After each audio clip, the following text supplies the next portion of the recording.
Well, everyone, let's go ahead and take a trip down memory lane. Essentially, there was an iPhone that Apple really skipped. I mean, this was one of the biggest generation gaps that I've ever seen from Apple. And I'm not really talking about like, oh, from an iPhone like 5 to the iPhone 6, like, oh, there's like a big difference. I'm talking about an actual number that they skipped. And this was actually the iPhone 9. We had an iPhone, 3G technically. We had the iPhone 4, we had the iPhone 5, the 6, the 7, the 8. And then at the same time when they announced the 8, they actually skipped the number 9 and went straight to the iPhone 10. Now, this was very strange. We've never really seen Apple do this kind of thing before. They typically kept the sequential numbers, and since the iPhone 10, we had the iPhone 10s, and then we had the iPhone 11, then we had the iPhone 12 and 13, and now we're rumored to get the iPhone 14. So it's weird that Apple skipped the iPhone 9. Now, there were some rumors stating that the number 9 is kind of like bad luck in different countries or different parts of the world,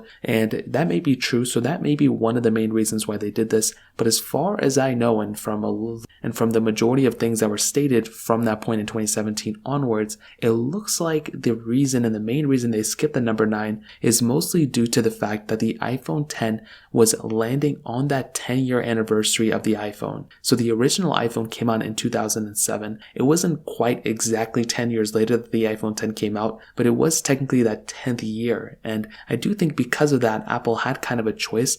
And because the iPhone 10 was that numerical 10, the X technically, I guess they wanted to have it look a little bit cooler, because if it was the number 9, it would look a lot different. But with that iPhone 10 or the iPhone X design, it looks a lot more current, at least in terms of branding. So I think that also had a lot to do with it. The number 9 after the number 8, I mean, it makes it seem like the iPhone 9 is like next year's iPhone in a way, which it kind of was. The iPhone 10 holds up extremely well. But I do think the main reason they did this was not to make the iPhone 10 necessarily a replacement or like the no-brainer from the iPhone 8 or 8 Plus.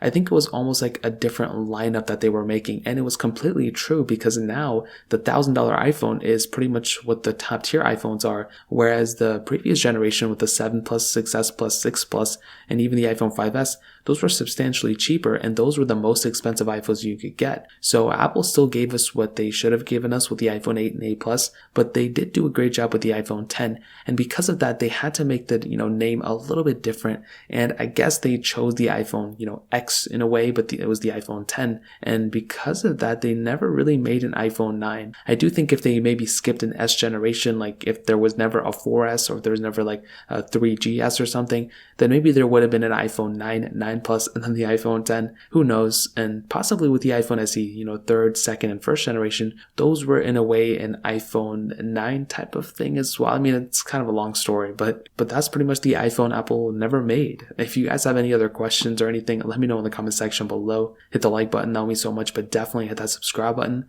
More importantly than everything else, I love every single one of you guys. Hopefully I'll catch you guys in the next video. Peace out till then.